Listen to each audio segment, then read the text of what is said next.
এই পর্যায়ে আমি আলোচনা করব সেহরি ও ইফতারের মাসাইল সম্পর্কে। সেহরি খাওয়া জরুরি নয়, তবে সেহরি খাওয়া সুন্নত, অনেক ফজিলতের আমল। তাই ক্ষুধা না লাগলে বা খেতে ইচ্ছা না করলেও সেহরির ফজিলত হাসিল করার নিয়াতে যাই হোক কিছু পানাহার করে নিবে। নিদ্রার কারণে সেহরি খেতে না পারলেও রোজা রাখতে হবে।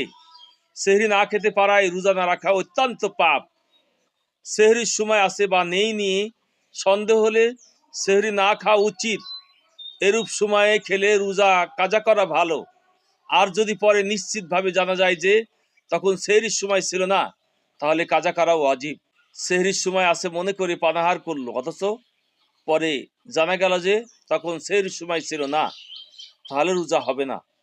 তবে সারাদিন তাকে রোজাদারের ন্যায় থাকতে হবে এবং রমজানের পর ওই দিনে রোজা কাজা করতে হবে। বিলম্বে সেহরি খাওয়া উত্তম। আগে খাওয়া হয়ে গেলেও শেষ সময় নাগাদ কিছু চা পানি ইত্যাদি করতে থাকলেও বিলম্বে সেহরি করার ফজিলত অর্জিত হবে। ইফতারের মাসাইল: সূর্য অস্তমিত হওয়ার পর বিলম্ব না করে তাড়াতাড়ি ইফতার করা মুস্তাহাব। বিলম্বে ইফতার করা মাকরুহ। মেঘের দিনে কিছু দেরি করে ইফতার করা ভালো। মেঘের দিনে ইমানদার ব্যক্তির অন্তরে সূর্য অস্ত গিয়েছে বলে সাক্ষ্য না দেওয়া পর্যন্ত সবর করা ভালো। শুধু ঘড়ি বা আজানের উপর নির্ভর করা ভালো নয়, কারণ তাতে ভুলও হতে পারে। সূর্য অস্ত যাওয়ার ব্যাপারে সন্দেহ থাকা পর্যন্ত ইফতার করা জায়েজ নেই। সবচেয়ে উত্তম হলো খুরমার দ্বারা ইফতার করা, তারপর কোনো মিষ্টি জিনিস দ্বারা, তারপর পানি দ্বারা। লবণ দ্বারা ইফতার শুরু করা উত্তম, এই আকীদা ভুল। ইফতার করার পূর্বে এই দোয়া পাঠ করবে: আল্লাহুম্মা লাকা সুমতু ওয়া আলা রিজকিকা আফতারতু। ইফতারের সময় দোয়া কবুল হয়, তাই ইফতারের পূর্বে যা কিছু ইফতার করে বা ইফতার থেকে সম্পূর্ণ ফারিগ হয়ে দোয়া করা মুস্তাহাব।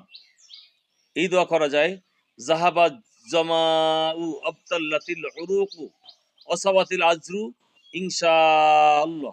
পশ্চিম দিকে প্লেনে সফর শুরু করার কারণে যদি দিন লম্বা হয়ে যায়, তাহলে সুবে সাদিক থেকে নিয়ে 24 ঘন্টার মধ্যে সূর্যাস্ত ঘটলে সূর্যাস্ত পর্যন্ত ইফতার বিলম্ব করতে হবে।